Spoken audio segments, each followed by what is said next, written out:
Míguez.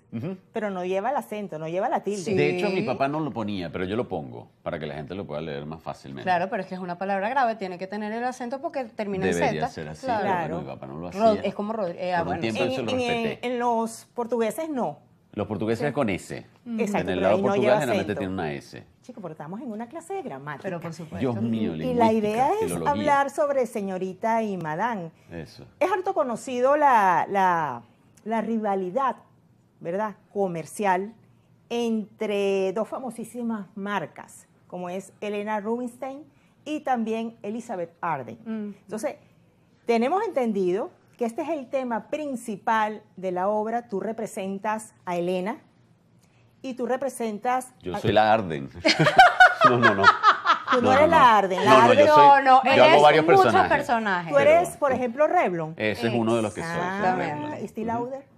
Estilo de La hace Jennifer Morales. Exactamente. Jennifer Morales. Ajá. ¿Y cuál es la otra? Coco Chanel. Coco tú. Chanel la hace haciendo Carla Mosquera. Carla Mosquera. Ah, Y Elizabeth Arden la interpreta Claudia Rojas. Claudia Rojas. así es. Sí. Oye, monstruos en el escenario. Claro que sí. ¿Verdad? ¿De qué va la obra exactamente, aparte de lo que yo acabo de mencionar?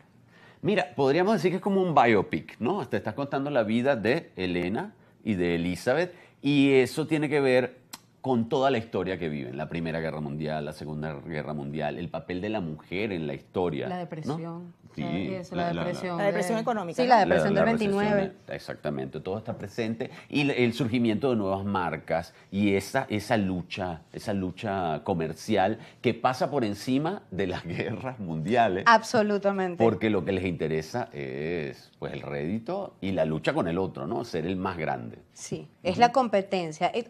Hay una... Dentro del marco de la obra, que además se maneja el tiempo de la obra, son 70 años, y entonces hay quiebres, especialmente de Helena y de Elizabeth Arden, en las que ellas son unas señoras de 89 y 79 paralelamente, y a la vez tienen 15, y a la vez tienen 20, y a la vez tienen 30, y va pasando el transcurso de sus vidas, pero una de las cosas más inteligentes del texto es precisamente cómo ellas anulan de cierta manera el contexto histórico que las rodea, que además es tan arduo y tan difícil y tan trágico, y para ellas lo único que es importante es la guerra entre ellas, que es competir y valer más que la otra.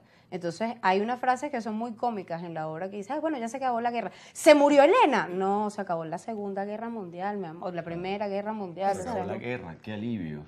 Ajá, Qué exactamente. alivio, guerra, sí, qué así alivio. sería. Pero tengo entendido que en esa guerra a muerte, comercialmente hablando, Helena Rubinstein y Elizabeth Arden se conocían o nunca se vieron. En algunas ocasiones, por supuesto, que compartieron socialmente, pero no compartieron palabras.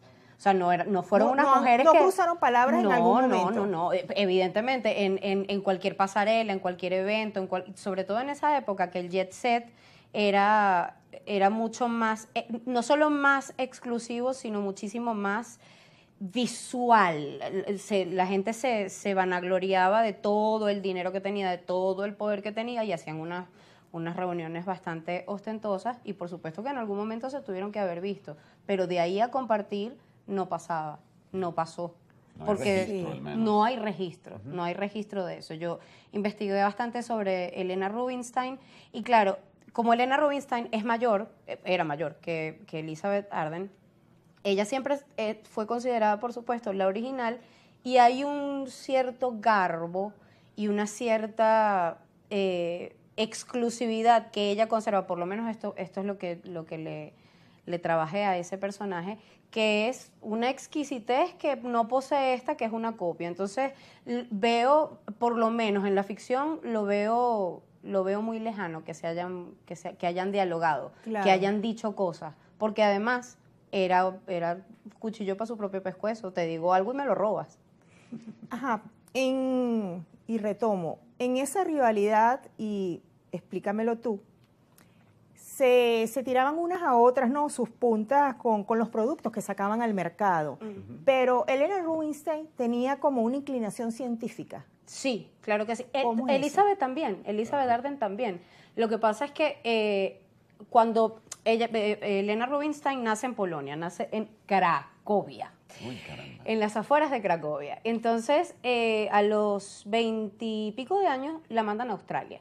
En Australia ella trabaja con un tío, se enemista con su tío, y luego las cremas de su mamá tenían ciertamente una textura y un acabado interesante, y la gente empezó a comprar sus cremas. Cuando ella se dio cuenta de eso, empezó a trabajar en una farmacia, y a partir de ahí, ella comienza a entender cómo la química puede servir para un negocio de belleza. Y a partir de eso, ella elabora laboratorios, pruebas y todo esto. Elizabeth Arden fue para Nueva York y quería hacer cosas con belleza y sobre todo con la salud. Pero cuando descubre que hay una mujer que hace productos de belleza, ella se empata en eso, también tenía experiencia con los cosméticos y se arma esta guerra.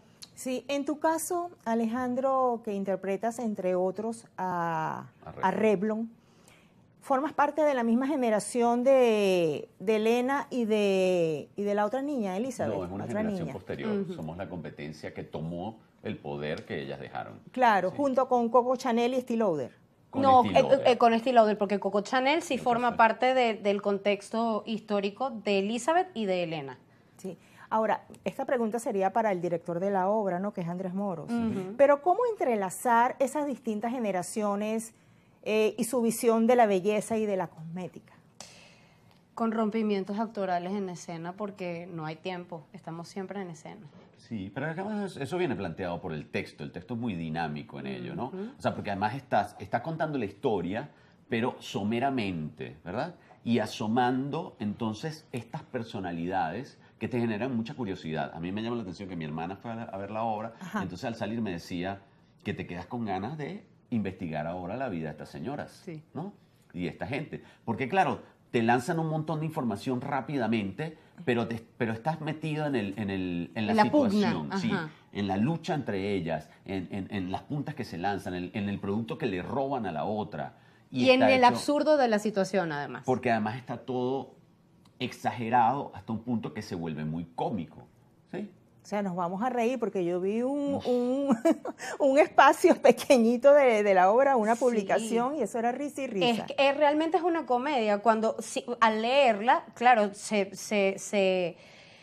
se nota una densidad porque lo que se dice dentro del texto es muy fuerte. Hay cosas que son políticamente muy incorrectas, pero cuando lo llevas a escena, cuando haces la dramaturgia escénica, entiendes que sin dinamismo esto se convierte en una tragedia griega.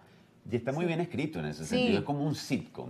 Pareciera que siguiera esa regla de que cada 20 segundos, cada 25 segundos va a aparecer una frase que es graciosa. Y está Exactamente. lleno de frases Sí, graciosas. cómo manejaron las emociones.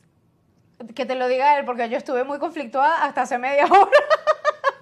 No, pero ok, lo va a decir él, pero después tú, no te hagas la viva. Claro, Ajá. claro. Las emociones, no, hay que entregarse a esos personajes. Pero tú que, Ya. por ejemplo, interpretas a varios, ¿no? Sí, sí. Interpreto a un farmacéutico con el que ella trabaja. El en australiano Australia. Thompson. Después soy un abogado, que bueno, es como...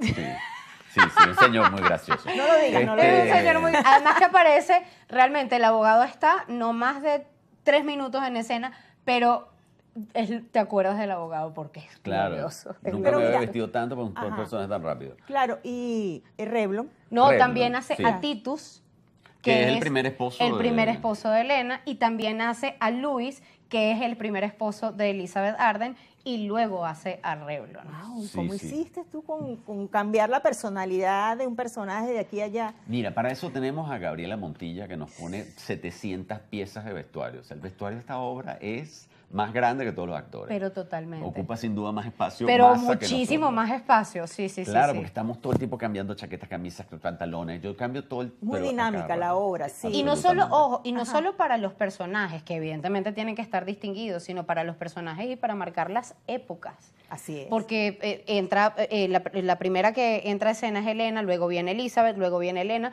pero entre una escena y otra ha pasado por lo menos 5, 6 o 10 años. Entonces, al principio es 1905, luego es 1920, luego es 1933, luego es 1945, hasta que llegan a 1960, la década de los 60, que es cuando le están haciendo la entrevista. Porque además, que es una de las cosas que a mí me parece más mágica del texto, es que es una entrevista a la que se le anexan recuerdos. Ellas realmente, el contexto verdadero de la obra es una entrevista que le están haciendo a Elizabeth Arden y a Helena Rubinstein. Entonces, pero a través del cuento, ellas van recreando sus momentos de gloria y eso se representa. Y sus anécdotas. Claro. Y para ello también existe un personaje que es un periodista, obviamente José Gregorio Martínez. Pero de eso vamos a hablar en nuestra próxima parte. Ya venimos con más en Kikosis. Muchas gracias.